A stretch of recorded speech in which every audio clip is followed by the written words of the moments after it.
What is up, guys, and welcome to another video. So as you can probably tell by the title, I have gotten rid of my SLI card. So I know I always preach on my channel, buy the single fastest card you can and then SLI that if you need to. And to be honest, the 770 was probably and is the single fastest card I need personally. But I was curious. I wanted to get my videos pretty much maxed out in Battlefield 4, like ultra settings, and still be able to hit like 100 frames per second and you know, be able to record it at the same time. That's pretty demanding as far as graphics power goes. So figured second 70 should get us there. We should be pretty solid. Now, did it do it? Absolutely. I was playing Battlefield at 100 frames per second. I was able to record it and everything like that. It was sweet. But the other day, this is probably like a week ago, I'm sitting here and I'm like, it is so hot in my room. So I bring in my thermostat, or my thermometer, and I set it down on my desk. And after a few minutes, it starts reading like 80, 85 degrees, 90 degrees Fahrenheit. And you know, I live in a hot environment, I will admit, but normally the house stays around 75, 78 degrees Fahrenheit. 80 degrees Fahrenheit, I think, is like 31 degrees Celsius. For you guys that don't use Fahrenheit, there's a ballpark figure for you. But that, I was just like, that is ridiculous. And I pulled up, you know, Precision X, and my top card is hitting the thermal limit of like 79 degrees. The second card is about to hit that thermal limit. I'm just like, I'm burning in my room, and my computer is like on fire hot in there. And I was just like, man, is this really worth it? So kind of out of frustration one day, I was like, it is so hot. I just want to play some games. So I disabled SLI and took my other card out, and I haven't put it back in. I actually just sold it a little while ago, and it's shipping out. Luckily, I made my money back, so it's really like I'm paying for shipping, and that's about it, is how it came to be. So I got lucky in that aspect, but I just wanted to talk about SLI pros and cons, and maybe what you guys should consider before thinking about SLI. And like I said before, I always preach to get the single fastest card you can and then SLI if you need it. But I was like, this is what I need right here, the 770s. I don't need to step it up to the 780 and then SLI that. I think that'll be kind of a waste of money and shuffling around a bunch of components.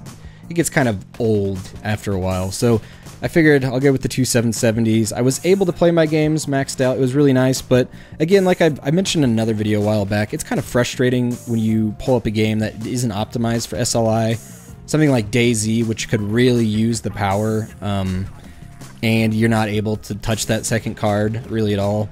So it was kind of annoying to see that power not go used compared to something like a 780 Ti, which would always be working for me and give me close to the same performance. Not quite what the 770s are capable of, but of course, like I said, the game has to be optimized for both 770s to outperform a single 780 Ti. So I just kind of got flustered, you know. And I was playing CSGO, I've been playing a lot of that lately, and I was having stuttering issues in that game.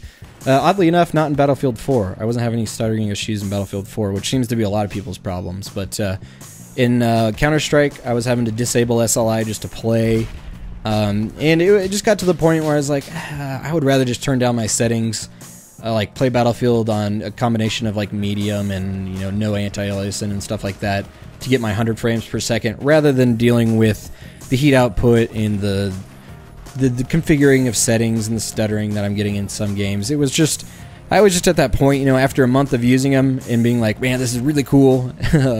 Yeah, not totally worth it. So just read what games you play and what other people have had, you know, experience with. Yeah, I mean, stuttering is such a hard thing to predict. It seems really random for people. So unfortunately, I can't sit here and tell you what your computer is going to do or how it's going to perform exactly. But from my experience, if you do go SLI, another thing I will mention is I would recommend getting the blower style cards, because those have a tendency to push the heat out the back of the case rather than like my Asus cards, which kind of just blow hot air everywhere inside the case. So that was really kind of almost concerning how hot it was getting inside my computer case, and I was almost having to like downclock there for a little bit. I was downclocking my top card so it wouldn't hit the thermal limit, and then I was just like, yeah, this isn't worth it. I'm just gonna sell this card, have the money in my pocket, and maybe when the GTX 880 comes out, I'll look at that. That's actually supposed to be coming out in a month, so we'll see. I don't need it, but you know, yeah, I don't need it, but the temptations always get the better of me. Anyway,